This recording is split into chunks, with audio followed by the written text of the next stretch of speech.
Eno ye program yo ensulo eyenkya wano ku 3 ABN TV. Yiga okutandika olunaku ne Katonda. Mwagalwa mpuliriza wasuze otya n'omunnange. Kama yebala abukesezza ng'okyali mulamu. Era njagala kwebaza ggwe akedde ku nsulo eyenkya wano ku 3 ABN TV. Mukama akwongera omukisa. Obuuzaako mukadde Kasolo Emmanuel okuva mu ttwale ery'ewakiso obukadde bwe Katoliko. Nsaba Mukama atuwa omukisa gw'okuyiga kw'olwaleero. Naye nga tetunnagenda wala, katusooke twetaaga Katonda atusobozesezza okuba nga bukya tuli balamu. Katonda waffe omukulu, erinnya lye ekkulu lyebazibwe, weewala okutuyisa kiro n'emirembe. Waawo twandibanga mulimu abagonvu mu ffe, naye era ekisa kyo kibaddewo okutuyisa mu kino tubanga tukyasomoka ogw'obulamu. Tujjanjabe ate otuwulirize nga twogera naawe, tuddemu okusaba kwaffe okuyita mu Kristo Yesu Mukama waffe. Amiina. Nkya ya leero tulina omutwe ogugamba nti omunyage.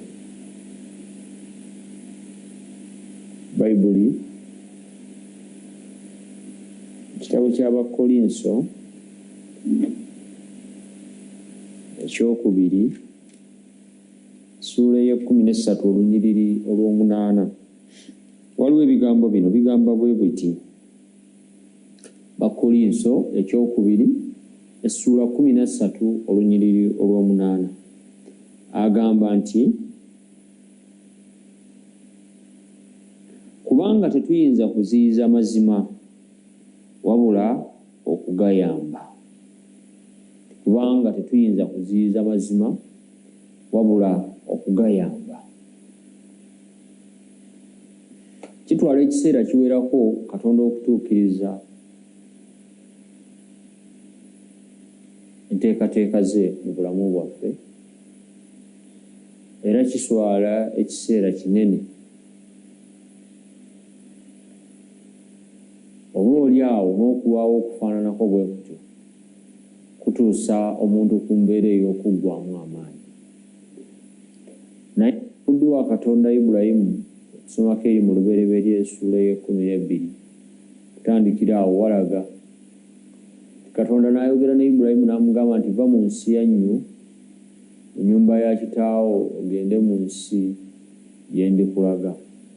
Osoma lubereberye essuula 12 okukkirira awo essuula eziddirira ziraga Katonda ebisuubizo bye yasuubiza Ibulayimu kumuwa ensi, nfuula eggwanga eddene, naye byatambula nnyo nnyini ddala.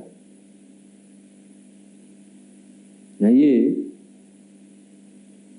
wakati mu kulwanira ebyo bye twagala okutuukako, waliwo essuubi lya Katonda erivugira mu birowoozo byaffe n'emitima gyaffe ne mu matu gaffe, nga tuwulira nga Katonda ayogera naffe ku buwanguzi obw'enjawulo, nga tuwulira nga Katonda ayogera naffe mu bisuubizo eby'enjawulo. Naye atugambye nti Katonda kyamazima ayinza okulwawo. Naye wakati mu kulwawo okwo kiki ky'okola? Bangi twesalira amagezi okulowooza nti Katonda aluddewo okwanukula. Bamumpulira beewera n'okwewera mu bintu ebimu, nti mu bulungi oba mu bubi kino nteekwa okukifuna. Bambi ne yeerabira nti enteekateeka za Katonda oba oli awo ziba teziri bwe ziti. Abamu twagala Katonda akolere mu biseera byaffe ne mu kulowooza kwaffe, naye ne tutaganya Katonda kukolera mu biseera bye. Lumu mwami omu Martin Luther yali atambula n'awambibwa, naye wakati mu kuwambibwa mikwano gye abalabe be baamanya nti oyo tumuwonye, baajaganya era baasanyuka nga balaba nti bamuwangudde. Naye ne beerabira nti Katonda yalina ekirala kyatuukiriza mu ye. Weewaawo baali bamubambye nga bamuggye mu bantu, naye waliwo bye bataamuwambako. Eppeeni ye n'olupapula yali abirina, yasobola okusigala ng'awandiika obubaka obw'enjawulo. Eddoboozi lye ye kennyini tebaaliwamba, yasigala ng'ayogera n'abantu abamwetoolodde awo okumuliraana era n'abatuusaako obubaka. Amakulu nti embeera eyinza okuba ng'ekugambye mu ngeri ezitali zimu, oba oli awo n'ebisuubizo bya Katonda bye wasuubira nti onaabituukako mu kiseera ekitali kimu ng'olaba ng'ebirudde. Mukama waffe Yesu yasuubiza nti akomawo mangu, naye ekiseera kitambudde ebyasa n'ebyasa. Batuma abaayogera amawulire ago, abaali naye fizikale baatuuka ne bawummula. Abalala bangi abajjeze baweereza nga boogera ku kukomawo kwa Mukama waffe Yesu, nga boogera ku kudda kwa Mukama waffe Yesu, naye kulabika ng'okuludde. Era n'abamu nga batandise okwengentererwa emmeeme, abamu batandise n'okubivaako, abamu oba oli awaga nti takyazze. Nabwekityo naffe mu bulamu bwaffe tusobola okubeerawo mu mbeera ezitali zimu, nga tulina ebisuubizo bya Katonda ebiri mu ffe bye tulowooza bye tulaba nga bijja kutuukirira mu bulamu bwaffe, naye olw'okuwangaala nga tebinnatuuka, olw'okulwawo nga tebinnatuuka, tutandika okukengentererwa, tutandika okugwa maanyi, tufaanana ng'abanyagi. Era nga nkakasa gye bali bangi, mukwano gyaffe, baganda baffe basibiddwa, banyagiddwa. Naawe kennyini nyinza okuba gwenjogera nga naawe wanyagibwa. Eddembe lye ery'okwetaaya, eddembe lye ery'okusanyuka, eddembe lye ery'okuvaamu omuntu ow'ensonga, olaba nga lyakunyagibwako omulabe Sitaani. Naye omulabe oyo alowooza nti akunyaze, naye nga waliwo ekigambo kya Katonda, waliwo amazima ga Katonda ag'okutuukirira mu bulamu bwo kye yeerabidde. Oba ddi ekiseera kijja kutuuka, amazima ga Katonda ago gajja kutuukirira. Ibulayimu Katonda yamugamba nti ndikufuula eggwanga eddene, kyali wala, ndikufuula amaanyi. Naye raba bwe bijja bitambula, omusajja wattu n'atuuka n'okufa ng'ensi gye baamugamba tagituuseemu. Naye essuubi lya Katonda teryaggwaawo, era lazima byatuukirira ku baana ba Isirayiri, era lyazima byatuukirira ku bazzukulu be. Era kyatuuka ekiseera Mukama n'atuukiriza ekigambo kye. Newankubadde nga naawe olaba ng'olinga omunyage mbeera gy'oyitamu, mu bizibu by'olimu, mu kukwatibwa embeera kwonna kw'olimu, ng'olinga atakyalina buyinza gy'oli, naye njagala okukutegeeza muganda wange, newankubadde ng'oli munyage, waliwo Sitaani by'atakunyazeeko. Essuubi lya Katonda lyakutuukirira mu bulamu bwo. Bassebo ne bannyabo, olugendo lw'obulamu lunene, n'ebisuubizo bya Katonda ebijja bibaamu biba binene, naye wakati mu kusuubira okwo waliwo embeera lwetuuka n'ekunyaga, n'olaba nga tokyasobola kugenda mu maaso. Bye wali oloota, bye wali osuubira, naye ng'olaba waliwo ekibituddeko.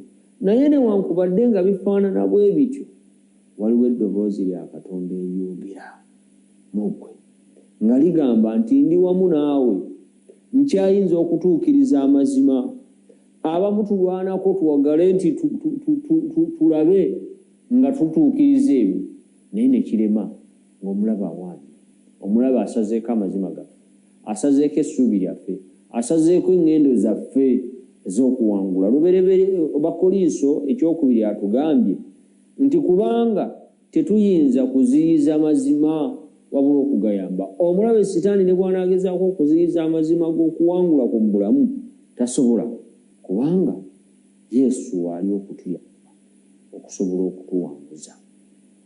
Obulamu abalabe baffe bangi bajaganya nga balowooza nti batuwambye, balowooza nti batusinze, balowooza nti bawangudde, naye nebeera nti ate ffe tuli bawanguzi n'okukirawo. Omwagalwa, mpuliriza enkyene yaleero. Oyinza okuba olina obunyage bw'olimu, oyinza okuba olina embeera gy'olimu nga mutuufu n'amaanyi agasituka okuva buliri agejjako bulangiti osobole okuwuliriza ekigambo kya Katonda togalina, ng'olaba tokyalina ssuubi. Naye nkutegeeza omwagalwa nti Katonda wotakulekanga. Nga bw'ataaleka muddu we Ibulayimu, nga bwe yatuukiriza ebisuubizo bye, yamusuubiza nti ndikuwa ezzadde era ekiseera kyatuuka yamuwa ezzadde.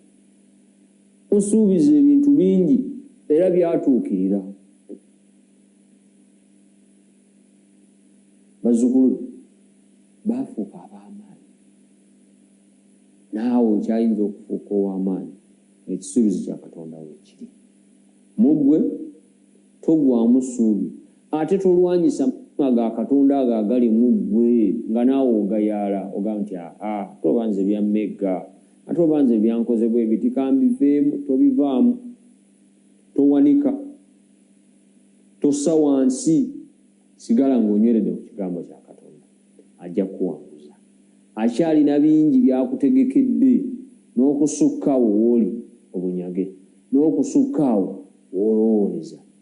Owooluganda Martin Luther yalowooza, abaamukwata abaamuwamba balowooza nti bamumaze, naye ne beerabira nti peeni ye yali ewandiika, omutwe gwe ogwali gulowooza, eddoboozi lye eryali lyogera, baali tebabiwambye era baali tebabinyaze, wabula yasobola okusigala ng'abikozesa. Naawe okyalina omukisa gw'okubaako ky'okozesa okubeera omuwanguzi. Agamba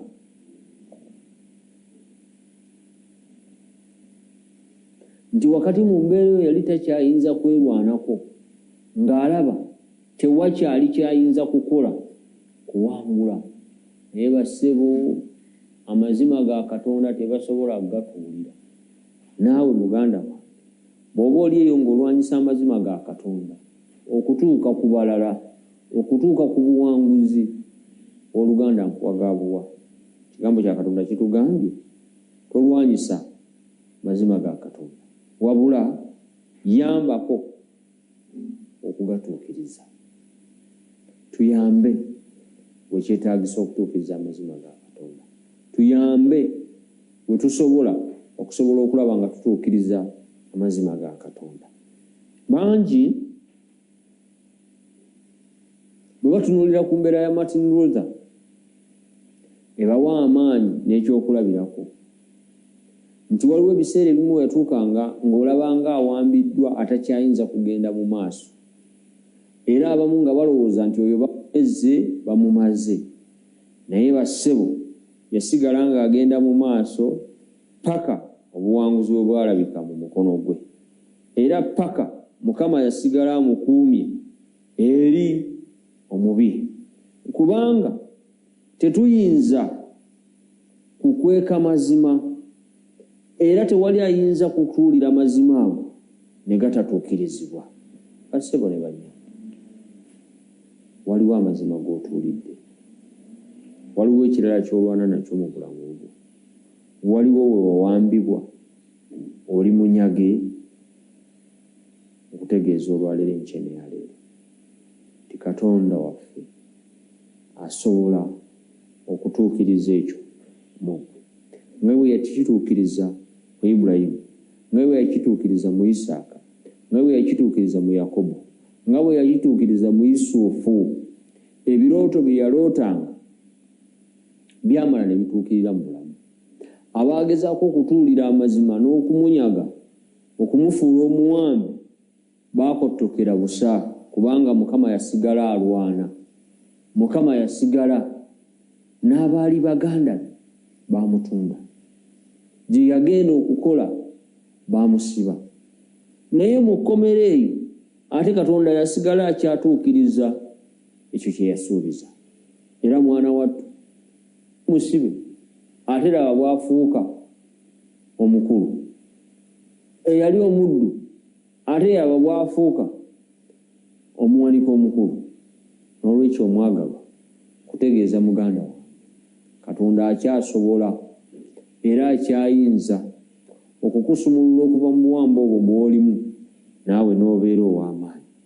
Abedde ab'enjawulo omuddu wa Katonda Martin Luther yaweereza wakati mu bugubi, yayita ku lugwanyu emirundi egiwerako, awamu baamukwata ne bamuwamba, naye era Katonda yasigala atuukiriza ekyo kye yasuubiza okutuukiriza.